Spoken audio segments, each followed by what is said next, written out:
Doctor صاحب میں یہ پوچھنا چاہتا ہوں کہ کانکوبائنز جو تھیں آپ صلی اللہ علیہ وسلم کے دور میں، ان کے ساتھ جو نکاح کا کانٹریکٹ تھا اس کی کیا حیثیت تھی عام بیویوں کے نکاح سے؟ مختلف کیا تھا اس میں؟ اور ان بطور بیوی ان کی حیثیت کیسی تھی، اور ان کے ساتھ کس طرح کا معاملہ کیا جاتا تھا، اور بعد میں وراثت میں ان کا کیسا حصہ تھا؟ نیز یہ کہ کیا آج ان کی کوئی شکل معاشرے میں، کسی بھی معاشرے میں کیا باقی ہے یا اس کی کوئی اجازت ہے؟ دوسرا ڈاکٹر صاحب یہ کہ اگر اس کو ایلیبریٹ آپ کر دیں تو ساتھ یہ بھی بتا دیجیے گا کہ سورہ نساء کی جو آیات ہیں، آیت نمبر 4 اور 24، جس میں وما ملکت ایمانکم ان کے بارے میں آیا ہے، ان کو زیادہ ایلیبریٹ کرنے کے لیے کون سی تفسیر بہترین ہے جس کو پڑھا جا سکتا ہے، اگر آپ کو اس وقت آپ ریکال کر سکیں؟ جزاک اللہ۔ پہلے تو اپنی بات میں ایک تصحیح کر لیجئے، باندیوں کے ساتھ یا لونڈیوں کے ساتھ یا کانکوبائنز کے ساتھ کوئی نکاح نہیں ہوتا تھا۔ منکوحہ وہ بیویاں کہلاتی تھیں اور یہ باندیاں کہلاتی تھیں، یہ ملکیت ہوتی تھی۔ بیوی ملکیت نہیں ہوتی، بیوی تو ایک سوشل کانٹریکٹ کے تحت آپ کے ساتھ آتی ہے، زندگی گزارتی ہے، اس کی مرضی کے بغیر اس کا نکاح نہیں ہو سکتا، اس کی اجازت سے نکاح ہوا ہے، اور بیوی جو ہے اس کو یہ حق بھی حاصل ہے کہ وہ کبھی چاہے تو آپ سے سپریشن جو ہے وہ حاصل کر لے۔ لیکن یہ جو ملکیت کا تصور ہے اس میں یہ چیزیں نہیں ہیں، نہ اس میں نکاح ہے، نہ اس میں کوئی وراثت کا حصہ ہے، بلکہ وہ تو خود وراثت میں منتقل ہو جائیں گی۔ اگر کوئی شخص جو ہے اس کے کچھ باندیاں تھیں تو اس کے انتقال کے بعد وہ اس کی ملکیت ان کی جو ہے جیسے اور پراپرٹی جو ہے وہ منتقل ہوگی، اولاد کیسے ہو جائے گی؟ تو پہلی بات تو یہ، چاہے اچھی لگے چاہے بری، لیکن آپ اس کو سمجھ لیجئے ایز سچ کے جیسے وہ تھا معاملہ۔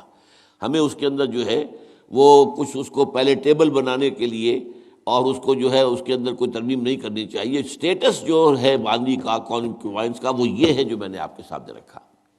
اچھا، اصل مسئلہ یہ آتا ہے کہ آیا آج بھی ایسا کوئی معاملہ ہے؟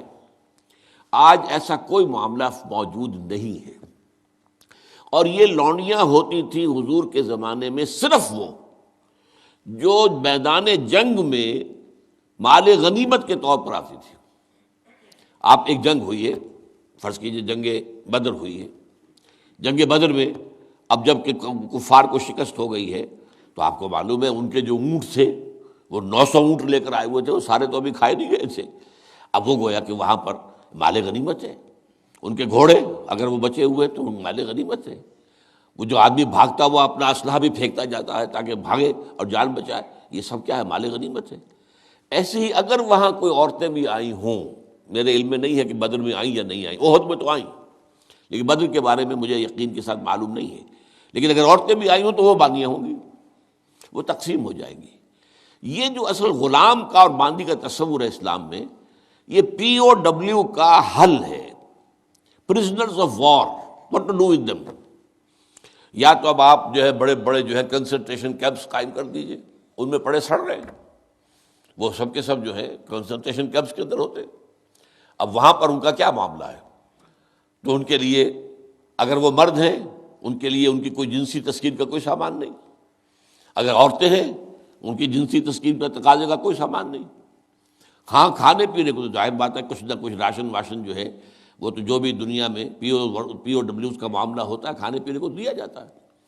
اسلام نے یہ کیا ہے کہ بجائے اس کے کہ پی او ڈبلیوز جو ہیں وہ اسلامی بیت المال پر بوجھ بن جائے، انہیں ایبزارب کرو معاشرے کے اندر، انہیں تقسیم کر دو لوگوں کے اندر، اور ان کی حیثیت غلام کی اور باندی کی ہوگی۔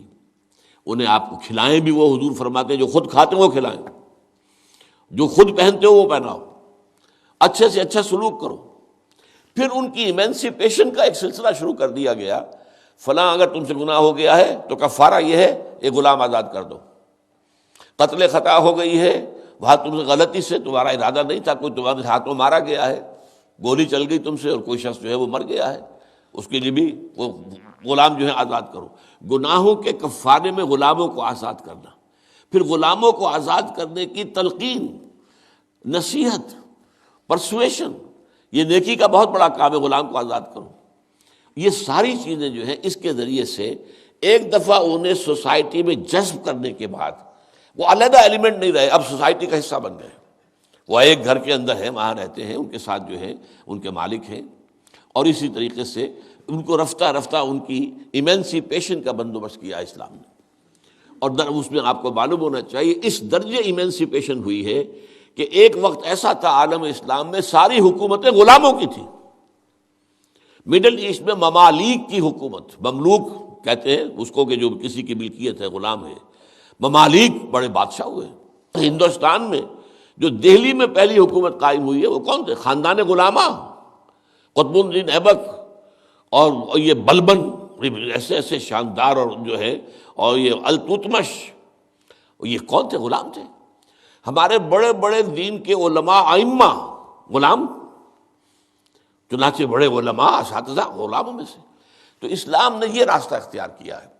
البتہ آخری سوال کا یہ ہے جو میرے اپنے ذہن میں ہے کہ اسلام نے اس انسٹیٹیوشن کو فائنلی ایبروگیٹ کیوں نہیں کیا؟ ایبروگیشن، جیسے آپ کو معلوم ہے سود کا معاملہ چلتا رہا، آخر میں آ کے سن 9 میں فائنلی طے کر دیا گیا حرام، اب اس کے قریب مت پھٹکو۔ اس کی حکمت میرے نزدیک یہ ہے کہ یہ خالص اسلامی جہاد ہونا ہے قیامت سے قبل ایک مرتبہ بہت بڑے پیمانے پر، جس کو کہا گیا ملاحم، اور جس پر پورے پورے باب جو ہیں وہ احادیث کی کتابوں میں ہے۔ اس وقت میں سمجھتا ہوں کہ ضرورت پیش آئے گی اس انسٹیٹیوشن کو انووک کرنے کی، کہ اس وقت پرزنرز آف وار کا معاملہ اس طور سے ڈیل کیا جائے، لیکن اس وقت تک کسی آزاد انسان کو پکڑ کر غلام بنا لینا بہت بڑا گناہ ہے، ناقابل معافی گناہ ہے، کسی کو حق حاصل نہیں ہے۔ یہ جو امریکنز لے گئے تھے، آپ کو معلوم ہے یہ افریقہ کے مغربی ساحل کے ساتھ ساتھ وہاں سے یہ لوگ لے کر گئے، پکڑ پکڑ کر ان کو، افریقیوں کو، اور وہاں جا کر انہیں غلام بنایا ہے اور شدید ترین جو ہے سختیوں میں انہیں رکھا ہے۔ یہ معاملہ اسلام میں نہ کبھی ہوا ہے، نہ اس کی کوئی اجازت ہے۔ کسی غلام، کسی آزاد انسان کو پکڑ کر زبردستی غلام بنا لینا، اس کی نہ کبھی اجازت رہی ہے نہ کبھی ہوگی۔ البتہ پرزنرز آف وار کے معاملے میں یہ شکل ہے جو اسلام میں رہی ہے، اور ہمیں اسی طریقے سے سمجھنا چاہیے۔